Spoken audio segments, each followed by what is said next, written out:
Em nome do Pai, do Filho e do Espírito Santo. Amém. Vamos para a nossa meditação do segundo domingo do tempo do Advento. Pegue um papel, uma caneta para fazer as suas anotações para te ajudar neste momento da reflexão. Vamos começar com o evangelho deste segundo domingo, Mateus capítulo 3, versículos de 1 a 12. Naqueles dias apareceu João Batista pregando no deserto da Judéia. Convertei-vos, porque o reino dos céus está próximo. João foi anunciado pelo profeta Isaías, que disse: Esta é a voz daquele que grita no deserto: Preparai o caminho do Senhor, endireitai suas veredas. João usava uma roupa feita de pelos de camelo e um cinturão de couro em torno dos rins. Comia gafanhotos e mel do campo. Os moradores de Jerusalém, de toda a Judéia e de todos os lugares em volta do rio Jordão, vinham ao encontro de João. Confessavam os seus pecados e João os batizava no rio Jordão. Quando viu muitos fariseus e saduceus vindo para o batismo, João lhes disse: Raça de cobras venenosas, quem vos ensinou a fugir da ira que vai chegar? Produzi frutos, que provem a vossa conversão. Não penseis que basta dizer: Abraão é nosso pai, porque eu vos digo, até mesmo destas pedras Deus pode fazer nascer filhos de Abraão. O machado já está na raiz da árvore, e toda árvore que não der bons frutos será cortada e jogada no fogo. Eu vos batizo com água para a conversão, mas aquele que vem depois de mim é mais forte do que eu. Eu nem sou digno de carregar suas sandálias. Ele vos batizará com o Espírito Santo e com fogo. Ele está com a pá na mão. Ele vai limpar sua eira e recolher seu trigo no celeiro. Mas a palha ele a queimará no fogo, que não se apaga. Como já é a indicação, nós faremos uma reflexão sobre o Evangelho, depois com a imitação de Cristo, e concluímos trazendo isso para a nossa realidade. João Batista surge no deserto como voz que prepara o Senhor. Seu apelo à conversão não é um moralismo, mas o anúncio de uma nova criação. João Batista vai dizer: Preparai o caminho do Senhor, endireitai suas veredas.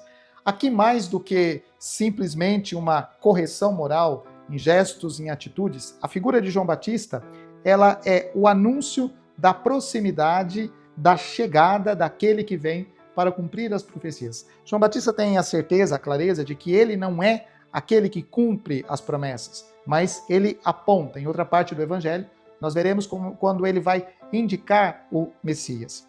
O deserto, na Escritura, é o lugar onde Deus fala e o homem aprende a escutar. É interessante que João Batista vai para o deserto, não como uma fuga da realidade do mundo. João Batista não está fugindo apenas do contexto das cidades, mas ele está mostrando a necessidade de retomar o projeto de Deus. Voltar ao deserto é sempre esta retomada daquilo que é a vontade de Deus. O próprio Jesus, quando vai iniciar a sua missão, ele também vai ao deserto. O deserto é este lugar onde o silêncio humano, a voz humana se cala, se faz silêncio para entrar na escuta de Deus. A conversão que João prega não é uma mera reforma exterior. Uma reforma exterior seria como se nós fizéssemos uma pintura nas paredes que estão descascando. A proposta de João Batista é muito mais profunda, porque ela se trata de uma renovação por inteiro, um arrependimento da vida anterior, dos pecados, daquilo que está contrário à vontade de Deus, para reiniciar ou para iniciar um caminho novo. Ele denuncia a hipocrisia dos que confiam nos seus títulos religiosos e não produzem frutos. Ele vai falar aos saduceus, aos mestres da lei, aos fariseus e fala também a nós. Porque às vezes, sobretudo nós que temos uma participação em uma vida na igreja, podemos nos consolar e nos confortar dizendo: mas eu já participo da igreja, eu já faço parte dos grupos que a igreja me oferece, eu já faço parte das coordenações que a igreja me apresenta. E assim, nós buscamos uma desculpa para não assumir a necessidade de fazer um caminho de conversão. A verdadeira mudança é obra do Espírito, que transforma o coração endurecido em terra fértil. Se o deserto, por um lado, é o lugar da ausência da água, da sequidão, da falta de vida, a chegada do Messias anuncia esse tempo novo. É a água que vem para transformar a vida. O Advento é um tempo de purificação, de reconhecer que o pecado destrói, mas a necessidade de abrir espaço para a graça.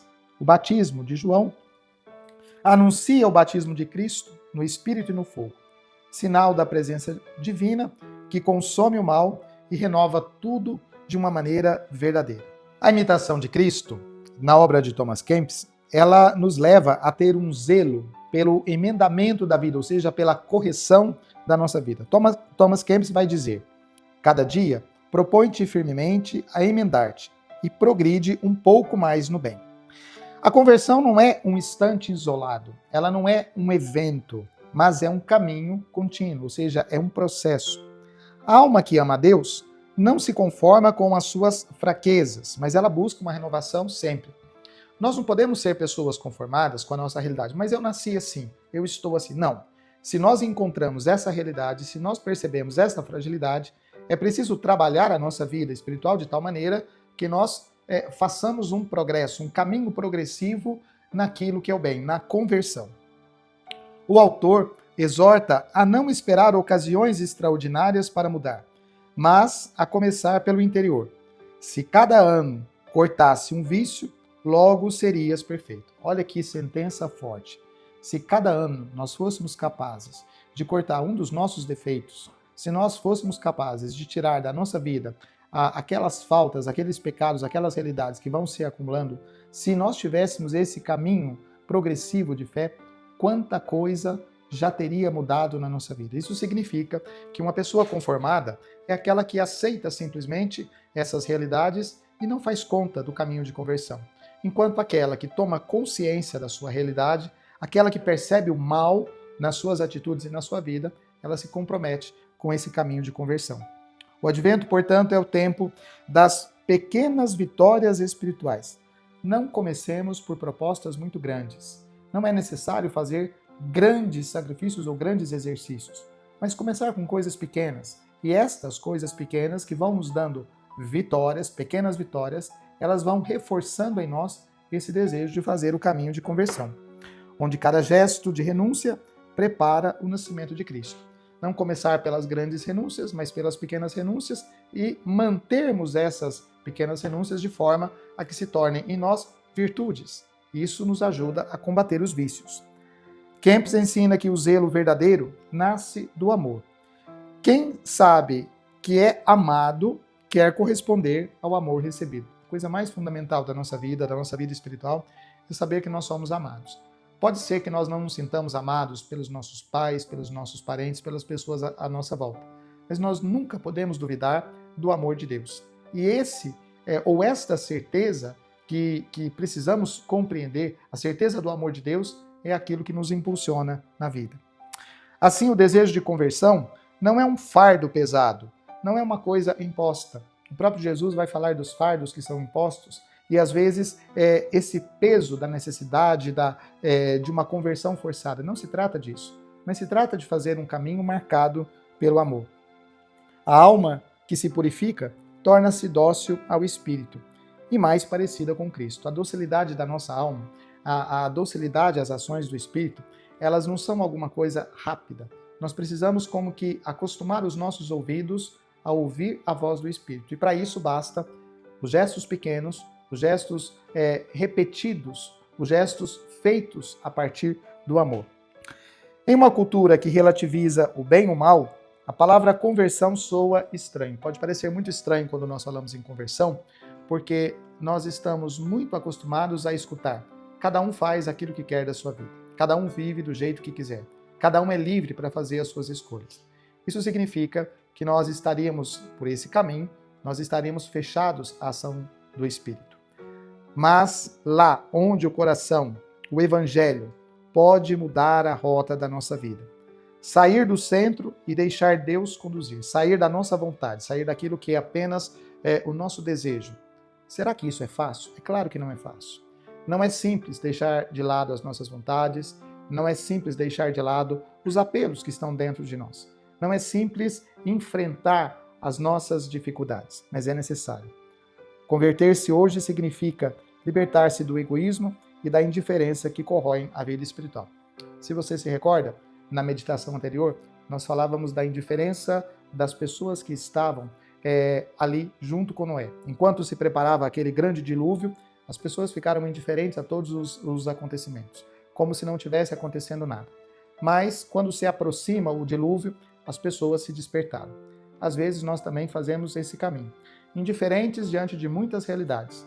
Mas quando nós estamos numa situação de dificuldades, nós não só apelamos para Deus, mas nós exigimos a ação de Deus. E exigimos uma ação de Deus imediata, uma ação de Deus que seja tempestiva, que aconteça exatamente naquele momento. O cristão que se converte torna-se sinal de esperança. Sinal de esperança nesse mundo que não fala de esperança. No meio da pressa, ele oferece o tempo. No meio da dureza, ele oferece misericórdia. O caminho preparado no deserto é o coração humano, que se deixa trabalhar por Deus. Quando o Espírito encontra espaço, o mundo começa de novo. Nós estamos muito acostumados também a buscar justificativas. E a pior distração no caminho da conversão são as justificativas. Darmos justificativas para os nossos erros. Dar justificativas para as nossas falhas. Ah, mas eu estou cansado. Ah, mas eu tenho essas responsabilidades. Eu mereço um pouco de descanso. Eu mereço isso, eu mereço aquilo. É como se nós quiséssemos buscar justificativas para encobrir a nossa falha. Aí está um grande empecilho do nosso caminho espiritual. Não busquemos justificativas, mas tenhamos a coragem de enfrentar a nossa realidade para fazermos um verdadeiro caminho de conversão. Louvado seja nosso Senhor Jesus Cristo.